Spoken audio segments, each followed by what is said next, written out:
Kibera was just a remote site and part of the large Ngong forest a couple of years ago. No digital technology had arrived yet, but as the settlement started and spread over this region that is now Kibera, it became a destination for most people from rural areas seeking employment opportunities in Nairobi.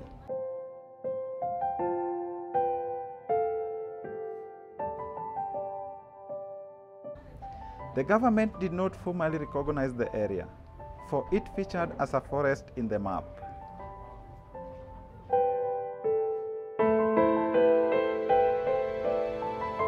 However, this changed in November 2009 when a group of young Kiberians came together and with the help from OpenStreetMap decided to do the first mapping in Kibera using the GPRS gadgets and created the map, which they later reviewed in health, water and sanitation, security, education, and some other topics.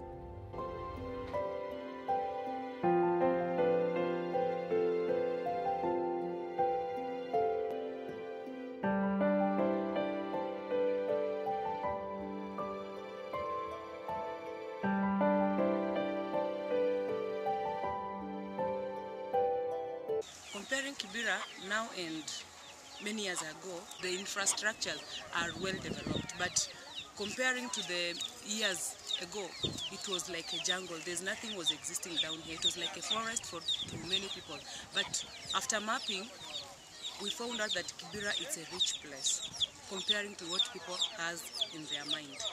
People were viewing Kibera as a poor environment, and they never knew that there are some other things that they can get access to them and that can make Kibera to be a well-developed community. The police wanted to keep more vigilance. They would find this very useful in terms of knowing where else should they have a police post. If, for example, we already have one in Ayani and a light in Ayani, then maybe we don't need another police post in Ayani, but we might need it maybe in Lerisaba or Makina. Okay, it was important for us to map Kibera because Kibera was known as a jungle like many years ago, but when we went on the ground and did mapping, we found out that there are so many facilities that are existing and out there, like water point, like hospitals. Those are the facilities that people are supposed to be using in the community, but they never knew that it's down there.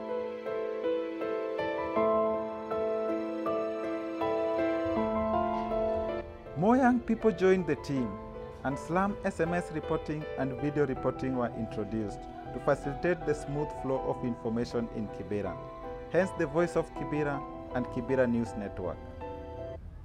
Yeah, my name is Sunday Wycliffe from Voice of Kibera, a program of one of the programs of Map Kibera Trust.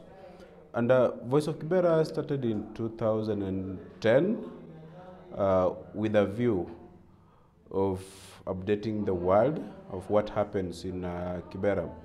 The other purpose as to why the Voice of Kibera was created, I think, is to really work so hard and try to challenge the perception. International media stations cover only the negative sides of stories happening in Kibera. But for us, we want to cover everything, whether bad or good. We have two ways of feeding the site. One of the ways is a web submission, where if you know the link, which is voiceofkibera.org, you go to it, and then there is on the right-hand side of the site, there is a Submit Report tab, which is green in color. You hit on it, and then it takes you to a text area where you can be able to describe the information you want to give.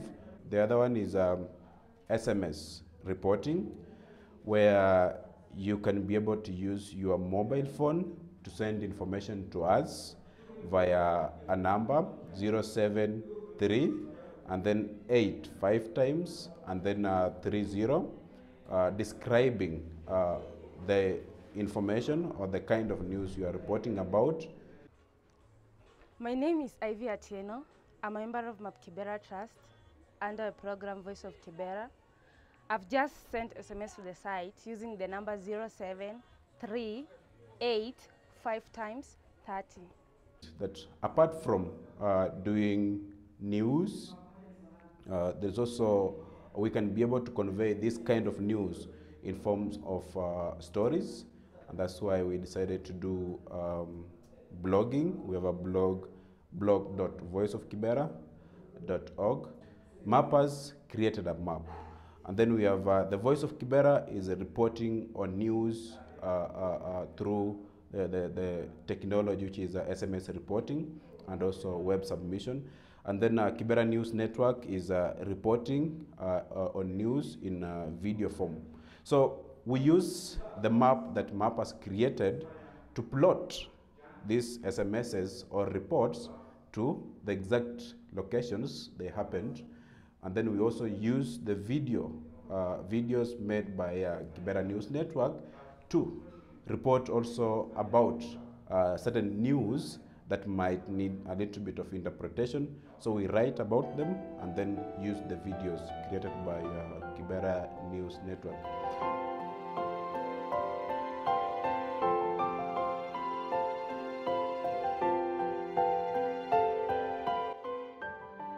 Kibera News Network use the handheld flip cameras to report on news stories in Kibera in video form.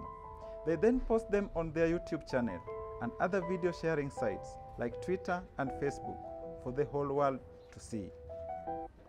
Okay, my name is Steve Odwar. I'm a member of Kibera News Network. Kibera News Network is basically a program under Map Kibera Trust that was started a year and a half ago. We collect videos using the flip camera and we edit them and put them on the YouTube channel. We also have our website, kiberanewsnetwork.org, that we post the videos to. We also organize for community screenings for those who cannot access the internet to get to know of what we do. So far, we've been successful. Like, we have managed to attract international attention. We have had journalists from Netherlands coming to see what we do. We were also mentioned at a TEDx forum in New York. And we have also managed to hit the headlines of a leading France newspaper. One of the stories that we did that captured the attention was this story about cholera that we did in Kibera, and it was shown during the World Disaster Day at KICC, the Red Cross World Disaster Day.